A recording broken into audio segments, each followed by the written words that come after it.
राम 2 अक्षर है। राम का अर्थ क्या हुआ? बेही राम ब्रज में आ गए बन के घनश्याम। रा माने राधा, मां माने माधव। हमारे राम जी ही युगल रूप में राधा माधव बन के ब्रज में प्रकट भये हैं। एक ज्योतिर्भवे द्वेधा राधा माधव रूपकम। ब्रह्म की एक ज्योति के ही 2 प्रकाश प्रकट हुए।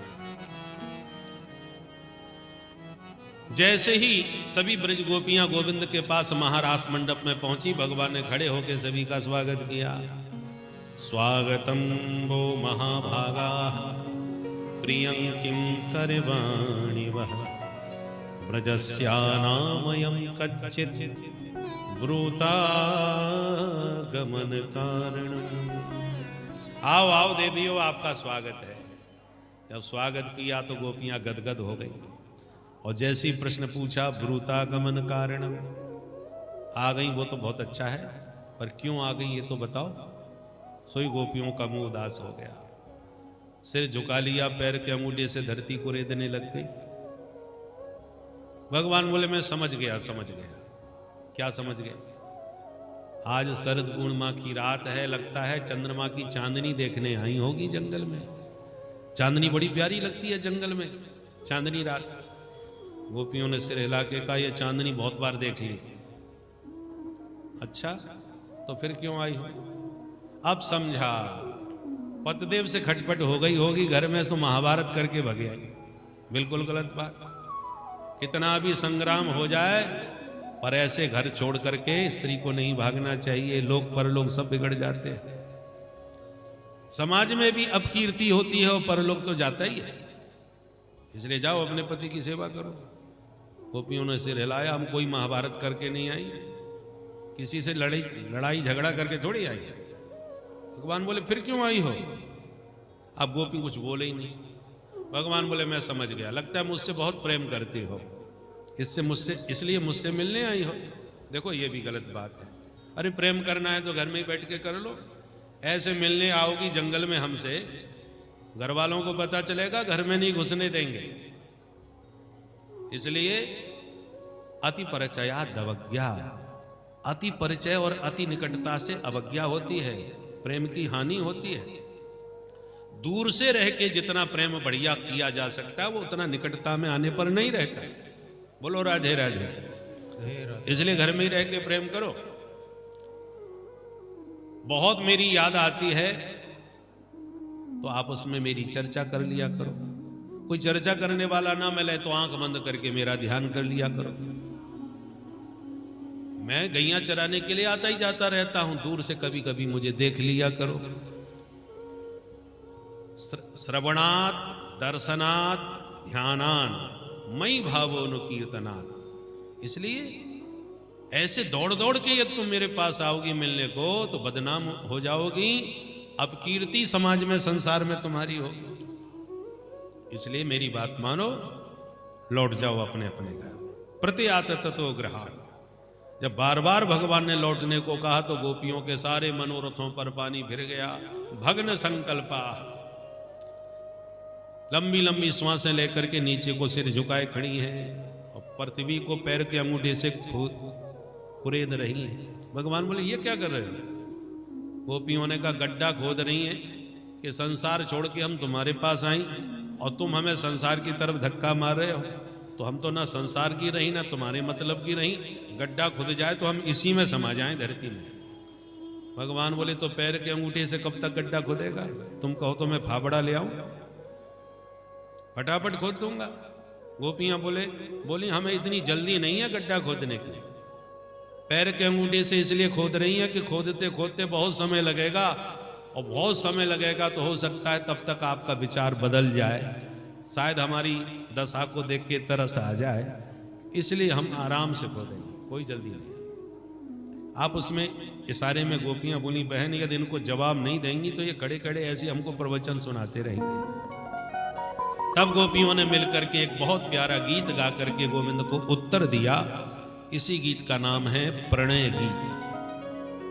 गोपियों के 5 गीत हैं भागवत में। सबसे पहला वेणु गीत, जिसमें वेणु की विशेषता गाई। दूसरा है प्रणय गीत, जिसमें भगवान से प्रेम की याचना करी। प्रेम पाने की प्रार्थना करी। तीसरा है गोपी गीत, जो भगवान के अंतर्हित होने पर उनके विरह में गोपियों ने गाया। और चौथा है युगल गीत, जब गोविंद गैया चराने चले जाते हैं तो उनके बिना दिन भर गोपियां परेशान रहती हैं, व्याकुल रहती हैं, तो आप उसमें मिल करके उनकी बातें करती हैं। दो दो गोपियों की बातों का संवाद है, इसलिए इसका नाम है युगल गीत। और पांचवा है भ्रमर गीत, जब गोविंद मथुरा चले गए और उद्धव जी संदेश लेके आए तो एक उड़ते हुए भौरे के माध्यम से गोपियों ने वह गीत गाया, इसलिए उसका नाम भ्रमर गीत है। ये 5 गीत है। गोपियों के इन 5 गीतों का स्वाध्याय करो, पाठ करो, तो गोपी प्रेम की प्राप्ति हो जाएगी। इसलिए हमने इन 5 गीतों को स्वर संगीतबद्ध करके गा करके तैयार किया है, क्योंकि गीत को गाना चाहिए। तो गोपी गीत तो सभी गाते हैं, बाकी इन 5 गीतों को भी हमने गाया है, ताकि जो संस्कृतज्ञ होते हैं वो तो आनंद लेते हैं श्लोकों का, परंतु जिनको संस्कृत का ज्ञान नहीं है वो कम से कम सुन सुन करके तो उसको समझ सकते हैं। सुन सुन के गुनगुनाएंगे, गाएंगे तो धीरे धीरे सब आ जाएगा। आजकल के जो नई पीढ़ी के बच्चे हैं वो तो न जाने कहाँ कहाँ कितनी भाषा के गीत गाते हैं। हमने देखा, उनको आप स्वयं को अर्थ नहीं मालूम, पर कोई चाइना में गाएगा तो कोई महाराज पंजाबी गीत गाते हैं, खुद भी नहीं मालूम कि क्या उनको, परंतु जो फास्ट गीत होते हैं उनको गाते हैं वो। जब आपको अन्य भाषाओं के गीत आ सकते हैं और गा सकते हैं आप, तो संस्कृत तो आपकी मूल भाषा है, उसमें क्यों नहीं गा सकते भाई? इसलिए अभ्यास करने पर क्या नहीं हो सकता। संस्कृत के इन गीतों को गुनगुनाओ तो निश्चित रूप से आपको भी गोपियों के ये गीत गाने का अभ्यास हो जाएगा। तो आइए प्रणय गीत गोपियों का सुने। 10 श्लोकों में भगवान का प्रश्न है कि तुम क्यों आई हो मेरे पास, और प्रणय गीत में 11 श्लोकों में गोपियों ने जवाब दिया है कि इसलिए आई है। सब मिलके गा रही है। मैवं विभोर्हति भवा गदितुं न शंसं संत्यज्य सर्व विषयान् सब पाद पूरकम् भक्ता भजस्व दुर्लभं ग्रहमात्यजास्मान् देवो यथादिपुरुषो भजते मुमुक्षु एवं विभो एवं विभो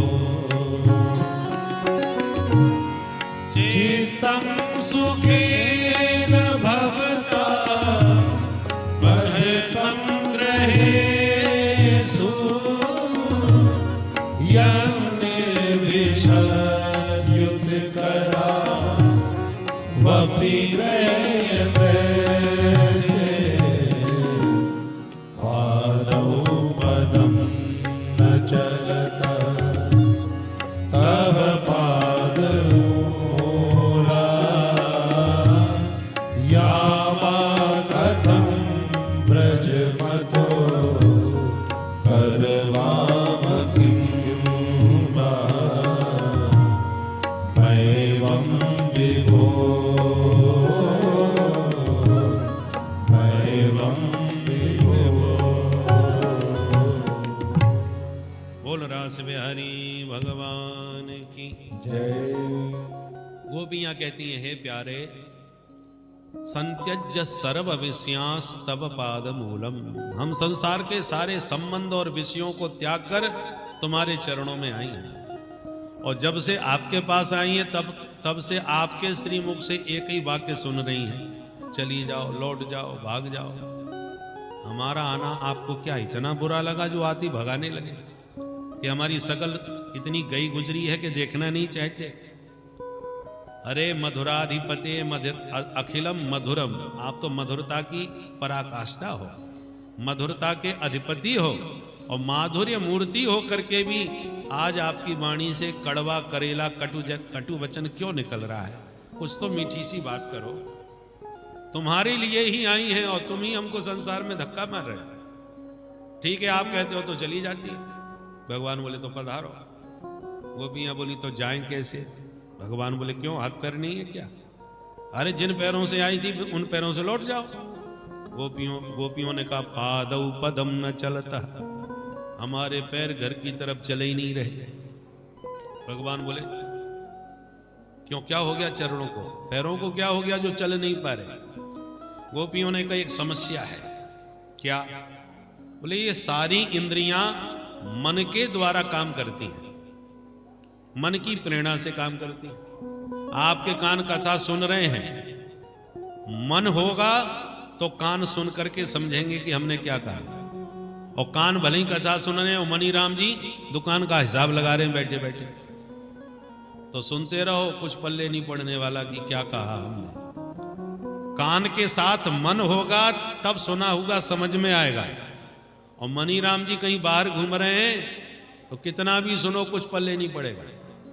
उसी प्रकार गोविंद, मन आपके पास था तो ये तन खिंचा चला आया, और मन जब आपके पास ही पड़ा रह गया तो ये तन घर की तरफ जाए कैसे? जब तक मन पैरों को प्रेरित नहीं करेगा तब तक पैर चलेंगे कैसे? इसलिए पादौ पदम न चलता, हमारे पैर नहीं चल रहे। भगवान बोले तो कोई बात नहीं, हम ई रिक्शा मंगवाए देते हैं, सबको बैठा बैठा के तुम्हारे घर घर पहुंचा देंगे, फिर तो पधारोगी। किसी भी साधन से पहुंचा देंगे घर घर। गोपियां बोली तो करवाम किंबा, इस शरीर को घर पहुंचा भी दिया आपने किसी साधन से, तो घर जाके क्या करें वो तो बताओ। क्योंकि घर के भी तो कोई काम बिना मन के नहीं होने वाले, हर काम मन से होता है, और मन आपके पास है। मन कृष्ण गृहीत मानसा, तो बिना मन के कैसे जाए? चित्तम सुखेन भवतापहृतम, आपने बड़े प्यार से हमारा चित्त भी चुरा लिया।